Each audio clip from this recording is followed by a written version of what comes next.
जय सुनेंद्र। पाठशाला के इस कार्यक्रम में हम जैन धर्म की अनमोल चर्चा कर्म सिद्धांत के बारे में पिछले कई दिनों से सुन रहे हैं। हमने 8 कर्मों में से 7 कर्मों को सुन लिया। पहला कर्म था ज्ञानावरणी, जो हमारे ज्ञान गुण को ढकता है। दूसरा था दर्शनावरणी, जो हमारे दर्शन गुण को ढकता है। तीसरा था वेदनीय, जो हमको सुख और दुख देता है। चौथा मोहनी, जो हमारे सम्यक्त गुण का घात करता है, हमें कषायों की उत्पत्ति करता है। 5वें कर्म का नाम था आयु, जो कर्म हमें किसी एक शरीर में निश्चित समय तक रोके रखता है। 6ठा कर्म था नाम कर्म, जो हमें तरह तरह के शरीर देता है। 7वां कर्म था गोत्र कर्म, जिसमें जो हमें ऊंचे और नीचे कुलों में उत्पन्न कराता है। इनकी चर्चा हो चुकी। आज अंतिम कर्म है और कर्म सिद्धांत पर आज का ये अंतिम कार्यक्रम है। आज हम आपको बताएंगे कि 8वां जो कर्म है अंतराय कर्म, वह कर्म क्या है और उसमें उसके किन कारणों से कैसा बंध हमें होता है। तो आइए आज अंतराय कर्म की व्याख्या होगी। अंतराय कर्म का स्वरूप बताइएगा। अंतराय ये शब्द कहता है जो अंतर डालता है, जो दूरी करता है। क्या मतलब? हम दान देना चाहते हैं, जो हमें दान नहीं देने देता। हम भोग करना चाहते हैं, जो भोगने नहीं देता। हम उपभोग करना चाहते हैं, जो उपभोग नहीं करने देता। हम आमदनी करना चाहते हैं, लेकिन जिसके कारण आमदनी नहीं होती। हम चाहते हैं कि हम 8 दिन का, 10 दिन का, 5 दिन का उपवास कर लें, लेकिन जो हमसे कहता है नहीं नहीं उपवास नहीं करना। तो ऐसा कौन सा कर्म है जो हमारे दान, लाभ, भोग, उपभोग और शक्ति, इनके कार्यों में जो विघ्न डालता है, उसको हम कहते हैं अंतराय कर्म। अंतराय कर्म के कितने भेद हैं? अंतराय कर्म के 5 भेद हैं। पहला भेद है दानांतराय। हमारे पास संपत्ति है, हम दान दे सकते हैं, लेकिन हमारी आत्मा में दान देने की शक्ति नहीं, भाव नहीं बन रहे। हम में कंजूसी है, तो जो दान देने में विघ्न डालता है वो दानांतराय। एक है भोगांतराय, एक है उपभोगांतराय। जो वस्तु एक बार भोगी जाती है उसे कहते हैं भोग। जैसे खाना पीना आदि वस्तुएं। तो हमारे पास सब चीज़ है, हम अच्छे से अच्छा खा पी सकते हैं, लेकिन हम सोचते हैं क्यों इतना पैसा खर्च करें। जो हमारे भोग में अंतराय विघ्न डालता है वो भोगांतराय। उपभोगांतराय, जो वस्तु बार बार भोगने में आती है उसको जो नहीं भोगने देता। हमारे पास ज्वेलरी है, हम उसको पहनते नहीं, कोई देख लेगा तो लूट लेगा। हमारे पास हमने अच्छे कपड़े सिलवाए हैं, लेकिन अभी इनको रहने तो बाद में पहनेंगे, अभी क्यों पहने, उनको रखे रहते हैं। तो जो ऐसा कर्म है जो आत्मा को उपभोग नहीं करने देता, उसे कहते हैं उपभोगांतराय। हम दुकान खोलते हैं, फैक्ट्री खोलते हैं, बड़ी मेहनत करते हैं, सुबह जाते हैं और शाम तक बैठते हैं, सब तरह का दिमाग भी लड़ाते हैं, लेकिन जब पूरा साल होने पर बैलेंस शीट लगाते हैं ना, तो मुनाफे की जगह घाटा घाटा होता है। जो मुनाफा नहीं होने देता उसे हम कहते हैं लाभांतराय। और एक होता है वीर्यांतराय, अच्छे से अच्छा खाने पर भी शरीर में शक्ति नहीं आना, शरीर अच्छा होने पर भी शक्ति प्रदर्शित करने वाले कार्यों को करने में जो रुकावट डालता है उसे हम कहते हैं वीर्यांतराय। इस तरह 5 प्रकार के ये कर्म होते हैं, ये आत्मा की शक्ति को कमजोर बनाते हैं। दान आदि देने में आत्मा प्रवृत्त होना चाहता है, लेकिन उसको जो रोकते हैं उसे कहते हैं हम अंतराय कर्म, और इसके 5 भेद हमने आपको बताए। 8 कर्मों की चर्चा हुई, तो क्या प्रति समय हमारे 8 कर्मों का बंध होता है? देखो, प्रति समय जितने भी संसार के जीव हैं, चाहे 1 इंद्री हो, 2 इंद्री, चाहे वनस्पति कायिक हो या जल कायिक, जितने भी जीव हैं उनके 7 कर्मों का बंध तो प्रति समय होता ही होता है। अब सिर्फ एक रह जाता है आयु कर्म। उस आयु कर्म का बंध किस जीव के होता है? जब आयु कर्म के बंध का काल आता है तब उस जीव के आयु कर्म का बंध होता है। तो जिस समय आयु कर्म के बंध का काल है और आयु कर्म बंध रहा है, उस समय 8 कर्मों का बंध होता है, और अन्य समयों में 7 कर्मों का बंध होता है। हम पूजा करें, स्वाध्याय करें या लड़ाई करें, 7 कर्मों का बंध तो होगा ही होगा। अंतर इतना होगा कि पूजा करते समय अच्छे कर्मों का बंध होगा, लड़ाई या सांसारिक कार्यों के झगड़े में लगे रहेंगे तो बुरे कार्यों का बंध होगा। पुण्य कर्मों का बंध और पाप कर्मों का बंध, इतना अंतर होता है। इन 8 कर्मों में सबसे खराब कर्म कौन सा है और इनसे बचने के लिए हमें क्या करना चाहिए? 8 कर्मों का जो राजा है उसका नाम है मोहिनी कर्म। ये मोहिनी कर्म क्या करता है? एक तो हमारी श्रद्धा को खराब करता है, अर्थात सच्चे देव शास्त्र गुरु पर श्रद्धा नहीं होने देता। ये क्या कहता है?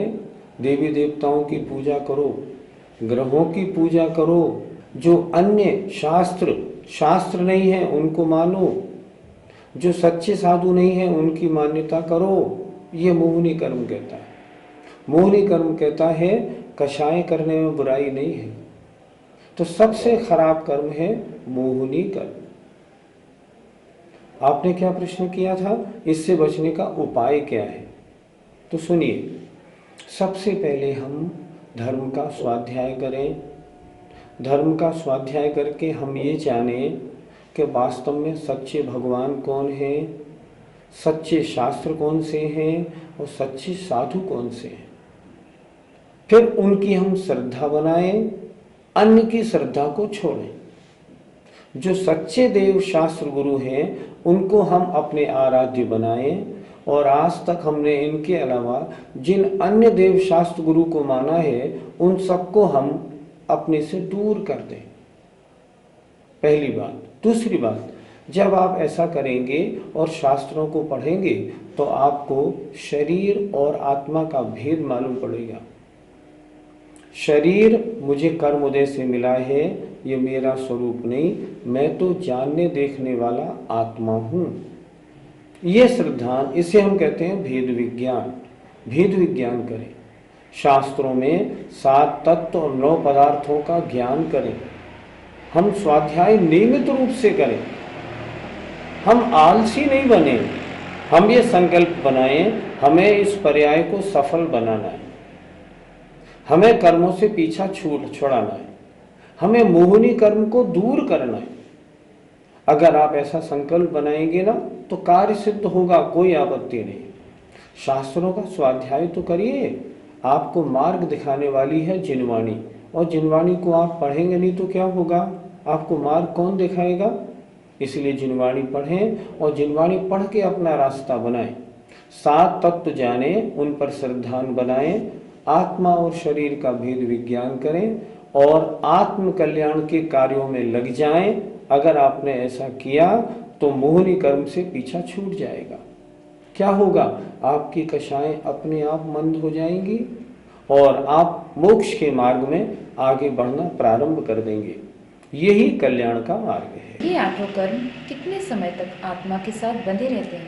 इन 8 कर्मों की जो स्थिति है इसका वर्णन शास्त्रों में दिया हुआ है। जैसे ज्ञानावरण, दर्शनावरण, वेदनी और अंतराय, इन 4 कर्मों की उत्कृष्ट स्थिति 30 कोड़ाकोड़ी सागर है। मोहनी कर्म की उत्कृष्ट स्थिति 70 कोड़ाकोड़ी सागर है। नाम और गोत्र की 20 कोड़ाकोड़ी सागर है। और आयु कर्म की उत्कृष्ट स्थिति 33 सागर प्रमाण है। अर्थात ये कर्म अगर बंध जाए आत्मा के साथ तो इतने समय तक बंधे रह सकते हैं। कर्मों की स्थिति ज़्यादा और कम कैसे पड़ती है, इसका जो ब्यौरा है वो ये है कि कोई कार्य करते समय अगर कषाय तीव्र है तो कर्म की स्थिति ज़्यादा पड़ती है, और कषाय मंद है तो कर्म की स्थिति कम पड़ती है। जिन्हें आत्मकल्याण करना है वे अपनी कषायों को मंद करें। अगर ऐसा करेंगे तो इन कर्मों की स्थिति अर्थात ये कर्म कम समय तक आत्मा के साथ चिपके रहेंगे, जल्दी आत्मा के साथ से छूट जाएंगे। इसलिए हमें अगर इनकी स्थिति कम रखनी है तो हमको अपनी कषायों पर कंट्रोल करना होगा। क्या हर जीव के 8 कर्म होते हैं या कोई जीव कर्म से रहित भी होते हैं? 5 परमेष्ठियों में एक होते हैं अरहंत परमेष्ठी भगवान। तो जो अरहंत परमेष्ठी भगवान होते हैं, जिनकी मूर्ति मंदिर जी में विराजमान होती है, इनके 4 कर्म समाप्त हो चुके होते हैं। ज्ञानावरणी, दर्शनावरणी, मोहनी और अंतराय। इन 4 कर्मों को हम कहते हैं घातिया कर्म। तो जो घातिया कर्मों से रहित होते हैं वे अरहंत परमेष्ठी होते हैं। हम पूजा में बोलते हैं ना, नसे घातिया कर्म अरिहंत देवा। तो ये 4 घातिया कर्म जिनके ज्ञानावरण, दर्शनावरण, मोहनी और अंतराय 4 कर्म नहीं होते, उन्हें हम कहते हैं अरिहंत परमेष्ठी। इनके 4 कर्म समाप्त, अब शेष 4 कर्म रह जाते हैं। एक होते हैं सिद्ध भगवान। जो सिद्ध भगवान जिन जीवों ने तपश्चरण करके अपनी आत्मा को शुद्ध बना लिया है और जिनकी आत्मा संसार के जन्म मरण से छूटकर ऊपर जाके लोक के अंत में विराजमान हो गई है। हम जो स्वास्तिक बनाते हैं ना, स्वास्तिक के ऊपर एक अर्ध चंद्रमा बनाते हैं, उस पर ऊपर एक बिंदी रखते हैं। वो बिंदी क्या बताती है? बिंदी बताती है सिद्ध भगवान को कि ये लोक में सबसे ऊपर विराजमान। ऐसे सिद्ध भगवान होते हैं, उनके 8 कर्म नष्ट हो जाते हैं। इन कर्मों से छूटने का उपाय क्या है और हम कर्म नाश कैसे कर सकते हैं, कृपया बताइए। 8 कर्मों के बारे में सारी जानकारी आप सभी दर्शकों ने प्राप्त की। आप भी शायद ये सोचते होंगे कि अनादिकाल से इन कर्मों ने हमें अपने शिकंजे में दबा रखा है। ये कर्म जब गलत कर्म उदय में आते हैं तब हम गलत कार्यों में लग जाते हैं। क्रोध का उदय होता है तो क्रोधी बन जाते हैं। माया का उदय होता है तो हम मायाचारी करने लगते हैं। इन कर्मों से पीछा कैसे छूटे? इन कर्मों से पीछा छूटने के लिए सबसे पहले हम 7 तत्वों पर थोड़ा ध्यान दें। सबसे पहले तो हम ये ध्यान दें कि मेरी आत्मा भगवान जैसी शुद्ध है, कर्मों से लिप्त होने के कारण मैली हो गई है, मलिन हो गई है। मैं इस आत्मा को या अपने आप को मैं भी भगवान बनाना चाहता हूँ। ऐसी भावना की। अब आगे चलें। अब सबसे पहले ये सोचें, मैंने ऐसे कौन से कार्य किए हैं, कौन से कार्य कर रहा हूँ जिससे ये कर्म मेरी आत्मा के साथ आकर चिपकते हैं। फिर मैं क्या करूं? काम तो करने पड़ेंगे, तो फिर मैं ये करूं, बुरे कामों को छोड़ूं और अच्छे कार्य करने में अपना मन लगाऊं। अनादिकाल से एक छोटा सा प्रसंग मुझे ध्यान आ गया। मैंने आचार्य विद्यासागर जी महाराज से एक प्रश्न किया, महाराज धर्म किसे कहते हैं और अधर्म किसे कहते हैं, छोटी सी परिभाषा बता दें। आचार्य जी ने बड़ा अच्छा उत्तर दिया। देखो, आज तक जो करते आए हो उसका नाम अधर्म है, और जो तुमने आज तक नहीं किया उसका नाम धर्म है। कितनी सुंदर परिभाषा है। हमने आज तक किया क्या है? हमने आज तक संसार के पचड़ों में फंस के अपनी सारी उम्र बेकार कर दी। सारी उम्र हमने यूं ही निकाल दी। जिनवाणी सुनी नहीं, जिनवाणी सुनाने वाले मिले नहीं, सुना तो समझा नहीं, समझा तो जीवन में उतारा नहीं। अब जीवन ठीक बने तो बने कैसे? इसलिए सबसे पहले तो हम ये संकल्प बनाएं, आत्मा को हमें शुद्ध बनाना है। फिर हम ये देखें जिन कारणों से बुरे कर्म आते हैं उन कार्यों को हम बंद करें। पहले तो ये संकल्प बनाएं, एक कहते हैं ना, एक मजबूती, आज से मुझे अपने जीवन में बदलाव लाना है। और बदलाव लाने के लिए क्या करें? जो बुरे कार्य हैं उनको छोड़ना है, जो अच्छे कार्य हैं उनको प्रारंभ करना है। कर्म तो आएंगे, लेकिन हम क्या कर सकते हैं? बुरे कर्म ना आए, अच्छे कर्म आए, इससे हमारा जीवन पवित्र बनेगा। तो पहले हम ये कार्य शुरू करें। ये कार्य की जानकारी कैसे हो? हम शास्त्रों का स्वाध्याय करें। हम मंदिर दर्शन करने जाते हैं, वहाँ अच्छे शास्त्रों को रोज पढ़ें, उनमें जो मार्ग बताया है उसका हम पालन करें और आगे बढ़ें। जो कर्म आते हैं, बुरे कर्मों का आना कैसे रोके, हम उन कार्यों को करें। उसके बाद फिर हम जो कर्म आत्मा के साथ जुड़ गए हैं वो कैसे दूर हों, इसके लिए हम चिंतन करें। ये दूर कैसे हो सकते हैं? ये दूर ऐसे हो सकते हैं कि हम नियम लें, व्रत लें, प्रतिमा धारण करें। हम अगर ये चाहें कि हम आराम से घर में रहते रहें, रोटी रोजगार करते रहें, खा पी के मस्त बने रहें और संसार से हमारा पीछा छूट जाए, ये त्रिकाल संभव नहीं है। ये तो आज तक जो किया है ना, उस सब में ओवरऑल चेंज करना पड़ेगा हमें। हमको अपने आप को बदलना पड़ेगा।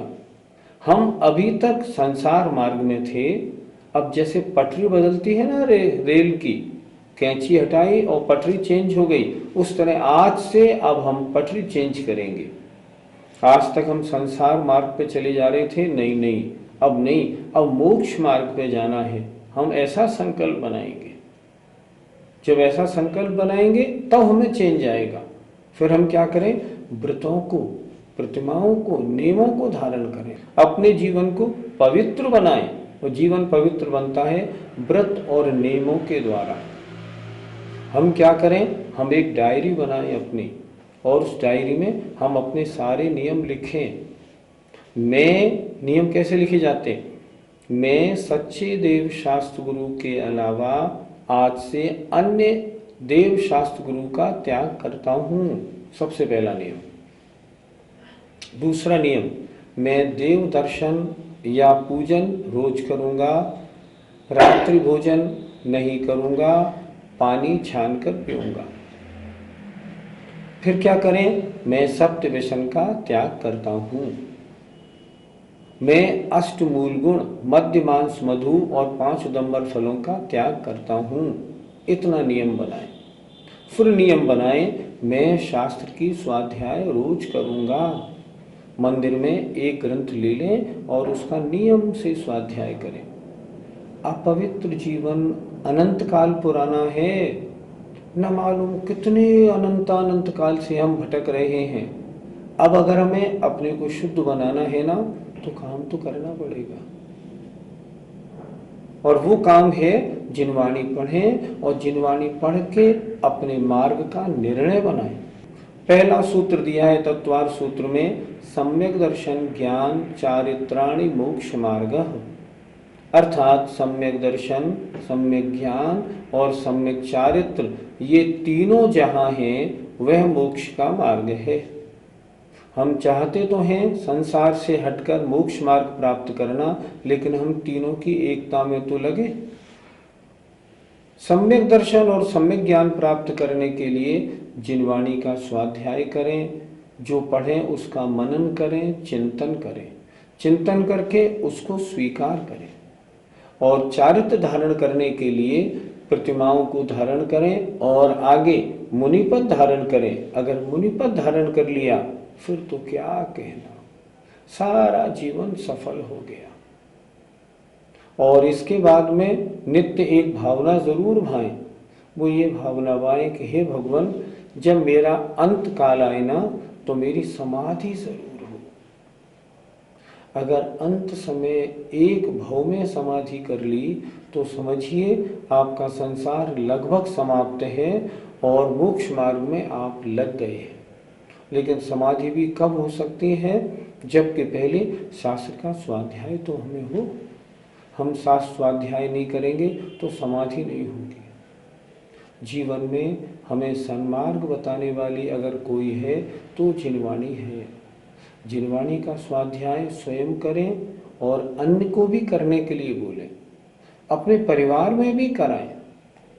मुझे एक पंडित जी का एक दृष्टांत याद आता है। हमने पंडित जी से पूछा, पंडित जी समवचरण किसे कहते हैं? उन्होंने कहा पहले तुम बताओ। मैंने उनको बताया, मैंने तो ये समझा है कि जहाँ भगवान की दिव्य ध्वनि होती है उसको समवचरण कहते हैं। वो पंडित जी बोले ये बात तो चौथे काल की थी, गई। तो मैंने कहा अब हम क्या इसकी परिभाषा बनाएं? उन्होंने कहा जिस घर में पति और पत्नी एक साथ बैठकर स्वाध्याय करते हों उस घर को समवचरण कहते हैं। यह है परिभाषा। तो हम अपने घर को क्यों ना समवचरण बना लें? हम चाहते हैं अनंत काल का संसार छूट जाए तो हम शुरुआत यहाँ से करें, हम धर्मात्मा बने। मैंने एक बार आचार्य विद्यासागर जी महाराज से पूछा था, महाराज धर्मात्मा किसे कहते हैं? देखो उन्होंने उत्तर कितना अच्छा दिया। उन्होंने उत्तर दिया, जो व्यक्ति घर से मंदिर जाता हो तो हंसता हुआ जाए और मंदिर का काम निपटा के जब घर आता हो तब रोता हुआ आए, उसे कहते हैं धर्मात्मा। वो सोचता है जब घर से मंदिर आया मेरे आत्म कल्याण का कार्य यहाँ होगा, और जब घर मजबूरी में वापस जाता है तो सोचता है आत्म कल्याण छोड़ के अब मैं फिर संसार के कार्यों में फंसने जा रहा हूँ। जो ऐसा जीव होता है ना उसका कल्याण होता है। आप चाहते हैं कि आप इस संसार के बंधन से छूट जाए तो आपको क्या करना होगा? आपको ऐसा बनना होगा। कर्म के ऊपर हमारी सारी व्याख्याएं आज समाप्त होती हैं। अब अगला जो एपिसोड होगा उसमें हम आपको सम्यक दर्शन ज्ञान चारित्र के बारे में बताएंगे। हमें उम्मीद है कि कर्म सिद्धांत की जो व्याख्या हमने आपको बताई है आप उसका पूरा लाभ उठाया होगा। आपने मन में संकल्प बनाए होंगे, आपने नोट्स किए होंगे कि कौन से कार्य आपको छोड़ने हैं और कौन से कार्य आपको प्रारंभ करने हैं। मुझे उम्मीद है सभी दर्शक हमारे इस कर्म थ्योरी को सुन के उन्होंने अपने अपने मन में संकल्प दृढ़ धारणाएं बनाई होंगी और अब इसका फल उन्हें अवश्य मिलेगा। इस जन्म को भी सफल करेंगे और अगले जन्म को भी सफल करेंगे। समय पूरा हो गया, आइए हम विदा लेते हैं। जय जिनेंद्र।